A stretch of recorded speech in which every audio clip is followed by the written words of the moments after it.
Hey guys, what's going on? Ryan the Professional back again. Okay, so usually I will have a long video for you guys, but this one I really don't need to say much. I'm actually gonna play a certain thing for you. Phil Spencer did an interview with a YouTuber or a network. I don't know what the hell it was called. It was something, but I actually got this sent to me. And basically, in this interview, he confirms everything that I've been stating for weeks and weeks upon. You know, it's crazy, but if you pay close attention to what he says and you actually listen, right, and you just like really just pay close attention, he actually confirms all the shit that I've been saying. Now, what have I been saying about Game Pass? A lot of people do not like what I have to say when it comes to Game Pass. Yes, Game Pass is cool on paper, but what Microsoft is doing with Game Pass, a lot of you think they're doing this because they want to break barriers, X amount of things. They're not doing that to break barriers. No, it's all about increasing revenue. Phil Spencer even, he clarifies that in the interview. He says, yes, we made more money pretty much not releasing any content with this damn service. This service boosts their profits significantly. And the, interviewer asked him, would that be their future? And he didn't want to talk about it as much, but he did say that, he can definitely see Game Pass on more platforms than what you see today. Meaning that aside from PC, you could very well see this on a PlayStation or a damn Nintendo. And before somebody goes crazy and says, oh, dream on, guy, that's not going to happen. Are you sure about that? Really think about it. They're putting less effort into games, more effort into a service. This service has become a top priority over actual games. Microsoft is not pushing their console as much as you would think. Come on, how many ads do you see for the Xbox One S or Xbox One X as much? Do you see many ads on TV when you watch TV? Do you see that many ads? Because I sure as hell don't. I don't see nothing. That's why. They don't care. They don't care no more. Now, before somebody tries to flip and go back to the damn Trump card, but they got 7 studios. Yes, and here's the reason for the 7 studios. I explained this in my last video. It's all about Game Pass. Microsoft wants to be the Netflix of gaming. How is Netflix so popular when it comes to consoles? Because Netflix has so much content from different publishers. In this case, Microsoft wants to be the same. They want to have all these developers throw in numerous games to enlighten you and have more, for the service. If this game doesn't cater to you, odds are this game might cater to you. And that's on the service. That's what Microsoft wants to do. Every single game that you see from this point on will be a major thing for them, so to speak, when it comes to this service. They're going to be advertising every single game you see like it's a damn big deal on Game Pass. I promise you. Come on. PUBG, for God's sakes, even advertised on the thing. And PUBG came out how long ago? But hey, whatever. You guys don't want to see it like that. Hey, it is what it is. But I'm going to go ahead and play this video. I'm going to let you guys listen to what he says. And I want to leave it at that because I don't need to say anything else. I really do not need to say anything else. I've had so many people come out my neck over silly stuff saying that you have a vendetta, you're X amount of things. You just don't want to give them props. Give them props for what exactly? What am I giving them props for? They're still like, come on. What am I giving them props for? Them buying studios, something that should have been done 3 years ago? Just saying, they had a whole console generation to buy studios. They had a whole console generation to, enlighten us with new games. They had a whole console generation to blow us away with first-party content. They have not done so. All they've done was taken away games and given us excuses. And now in this case, they're telling us that the very core things that made consoles what they are anti-consumer and shouldn't exist. Yeah, of course. Think about it. Is Sony and Nintendo coming out to the masses and saying that exclusives are anti-consumer? Are they coming out and saying that we should get rid of exclusives? Are they coming out saying that we hate exclusives? No, because they know when it comes to business, you need exclusives to bring in those type of, customers. And again, somebody's gonna flip that. But okay, that might be cool, Ryan, but they don't sell as much as multiplats. Listen, you're answering your question right there. Of course, a exclusive's not going to sell more than a multi-plat. A multi-plat is on multiple consoles, which means bigger revenue. Exclusives are only tied to one platform. Not two, which you little kids do not understand, but one platform. when you have these exclusives that you cannot get anywhere else, it forces you to look at that console in a different way and go, you know what? Fuck it, I'll give it a try. And your odds are you'll end up buying all their exclusives. And that's how it works. You need an incentive to buy these platforms. And I know people are tired of me saying this, but it's sad too that I have to keep saying this in 2018. It's sad going into 2019 that I have to still say this, but that is how it is. And people don't want to agree, fine, you don't have to agree. But I'm going to play this interview and I'm going to end it right there, okay? Y'all have a good one. Y'all be blessed. Y'all be easy. You like the video. If you like it, hit the dislike button. If you don't. But I'm out. I'll see you guys later.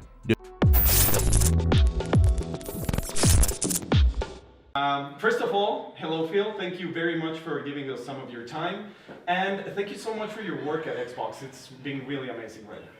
Thank you. It's great to be here in Mexico again. The fans here are just so passionate, so engaged, so vocal in what they love and areas they want us to do better. It's fantastic to be here. It's energizing. We're that kind of people. We like to voice our... Well, I think that's critical. I get asked sometimes, like, why do we do FanFest? What is it? Is it just a PR event? And I always say no. One of the reasons I love to go to FanFest is because I get to face-to-face, whether it's even press people asking questions, what questions you ask, what are you interested in? But on the floor, walking around, I love talking to people. And as we know, gamers are passionate and they are vocal, like they will tell you. And I think sometimes the real way to get the vibe of how people are feeling about Xbox and the work that we're doing is just face-to-face conversations. I love that. Cool. So let's begin with the questions. How do you think the next generation of consoles will coexist with distribution services like xCloud? Yeah, I try to think about a player's choice. Where do they want to play their games? They should be able to play their games where they want to go play. They should stay connected to their friends wherever they're playing from. Their library of games, as much as possible, should be with them wherever they go. And you see games today like PUBG and Fortnite and Minecraft that people play on all devices, right? They're always connected to those games. So when I think about our future on console, it's really about people who love to play on television. Mm-hmm. They love sitting on a couch, controller in their hand, and they love playing on the television and that experience. And that's not always possible for everybody. Not everybody will love that experience. But I think the coexistence then is just giving gamers choice about where they want to play and us trying to bring the rich stories to all devices. Okay, and with that in mind, can you tell me if you have portable in mind for the future of Xbox? For me, I think people have a portable device. It's called their phone. Okay. Right? And I love what Nintendo's done with the Switch. I think they've done a very nice job in finding a device that's not quite a phone. It's got a bigger screen, a little more purpose-built. But I'd really rather bring content to devices that people have in the cases where people are building great devices. The reason I love the consoles that we build is because I think we can build very special consoles. I see it today with like Xbox One X and how games run on the Xbox One X. I think it's a fantastic place to play. And when I look at our future plans, I'm very excited about what we're going to do in the console space. But when I think about a mobile space, I think people have decided that they're going to have a mobile device. It's either an Android device or it's an iOS device today. And that could change, in the future. Other people could come in, but I'd rather try to meet people on the mobile devices that they already have. Okay, so you're not interested making some kind of device for the next generation of consoles, right? A portable device. It's not a focus right now. I will say our teams are always incubating ideas, and sometimes those ideas leak out, and I get a lot of questions, which I don't mind. Like it's great that people see the creativity of our hardware teams and other things that we're trying. But I really think today, if you look, there are 2 billion people who play video games on the planet. And probably 1 billion of those are playing on a phone today. The thing I've always thought was amiss was that we have so much content that's locked to an individual. If I play on a console, on a television, I play these games. I play on a PC, I play those games. I play on a phone, I play those games. And some of that's great, because some of those games are purpose-built for that scenario. But there are great stories and characters that should, I'm a game creator, I'm a game player. I think gaming brings people together, and I think the content that I just love and those stories, I'd love to see it come to every device. Cool. Would you say that Game Pass or some other so-called Netflix or video games will be the distribution standard in the near future? No, I think it's about choice for gamers. We are seeing incredible growth with Game Pass. We have millions of subscribers of Game Pass today. But we also, every game that's in Game Pass, you can buy that game. Mm-hmm. And I love the idea that if you want to go build your library of games through purchasing games, that's a great avenue for you. And it's incredibly healthy and growing right now, game sales. If you want to build your library through a monthly subscription, I think that's a great way to also go build your library. And I love the fact that you as a gamer, you have that choice on our platforms of what you want to go do. And as the CEO of Microsoft announced at the last earnings, like maybe you can come to other platforms sometime. The thing that I love, though, about what's happening in Game Pass is people in Game Pass are playing more games than they did before they were Game Pass subscribers. And maybe you say, duh, like they have all these games, they're going to go play more games. They're playing genres of games that they didn't play before because it's easy to try them out. Yes. Games that go into Game Pass are seeing huge uplift in the number of players that are playing those games. So you get gamers playing more diverse kinds of games, single player games, different genres. Like I just finished a game called Late Shift, which is a game in Game Pass, which is a live action video game, kind of a choose your own adventure, very well done. You know, that's one of those games that I missed when it came out, but it's in Game Pass, somebody recommends I go and play. Yes. That's so healthy for us as an industry. You know, when one genre or one type of game becomes what everybody's doing, that's not the most healthy thing for creativity. And I love the fact that something like Game Pass brings more people in playing more games, and that those games see the uplift in players. Cool. Do you think the time is near where consoles will simply disappear at one point and that we will use screens just potent enough to stream games being run in remote servers? No, there are certain scenarios where a stream game is the best answer. On a console, the best scenario is for you to download that game and play. If you're on a PC that's capable of downloading and play a game, download and play that game. Not all devices are capable of playing the great high fidelity games that we see here in the show and their first parties are building and then third parties are building. So streaming is an option in those scenarios. And there's some scenarios of like instant start and trials where maybe streaming on a device could be interesting. But I think for years and years, the best way to go play a game on a console is going to be to download that game and play it.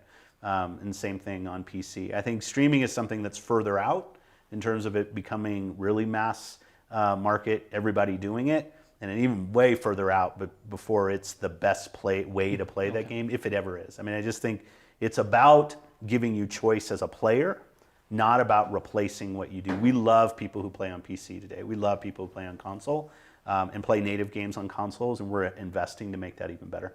Cool.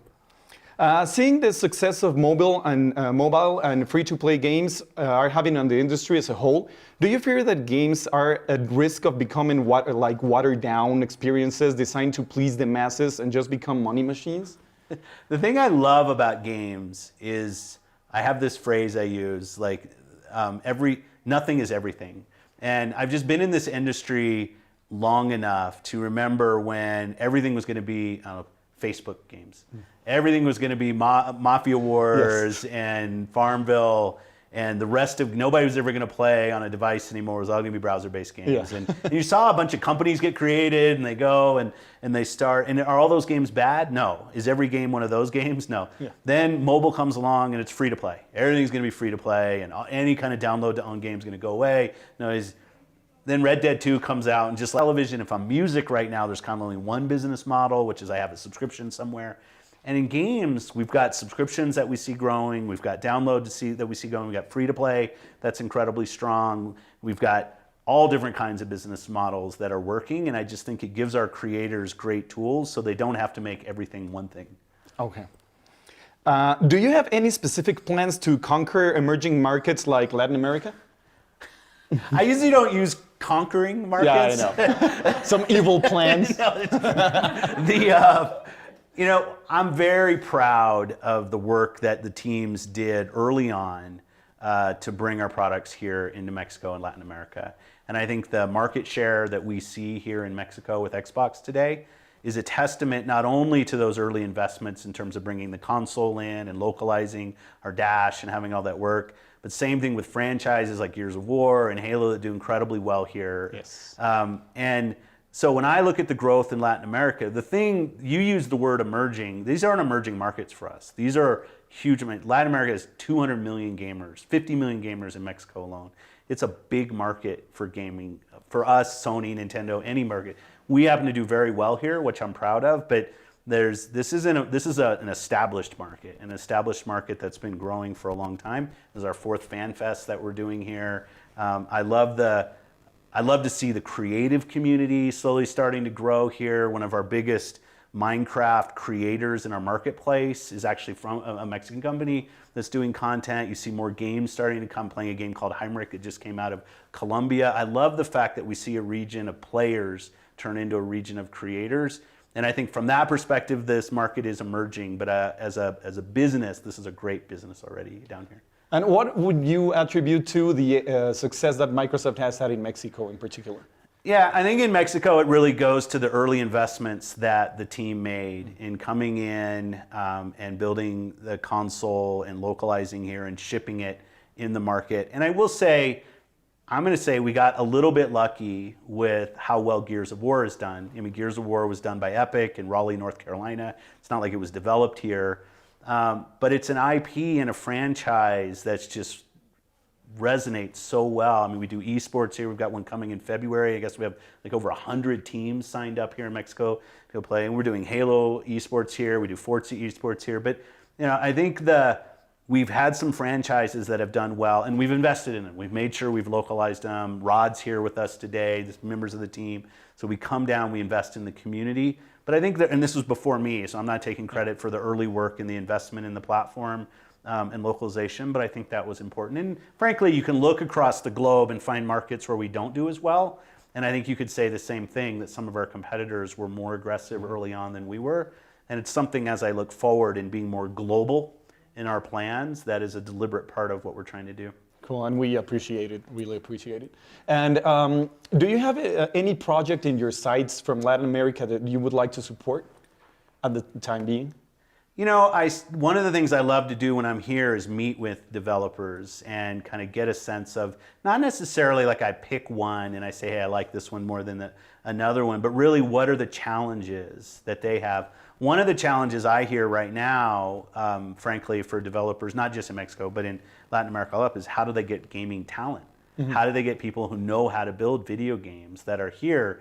And starting to talk to some of the universities and other things that we can do to help build up a better creator base for those teams. And frankly, getting more people to play earlier starts to build the next generation of creators. One of the things, this is a little bit of an aside, but one of the things we're launching here right now is our adaptive controller in Mexico, and in other markets. But the fact that it's coming here in Mexico is great. And I just think we should allow everybody to be able to play. Because the more people that play games, the more, like, this is how I got interested. And I started when I was young. My dad brought a computer home. I got interested in what are these video games? How do they get built? So I started writing code. And like my path to this is really from me being a player. So I think the more we can bring gaming to everybody, of all abilities, all genders, all ages, and really help build that next generation. So the creators that I find here, what they ask is, we need better talent. Like, we need people on the ground that know how to build, and I want to be part of that. Cool. And last question. Do you think developers are really ready to get on board to offer their AAA games day one on services like Game Pass, like Forza 4 did? I can say it's been very healthy for our games that we've done this with. Now, we've done it now. Sea of Thieves, State of Decay, Forza.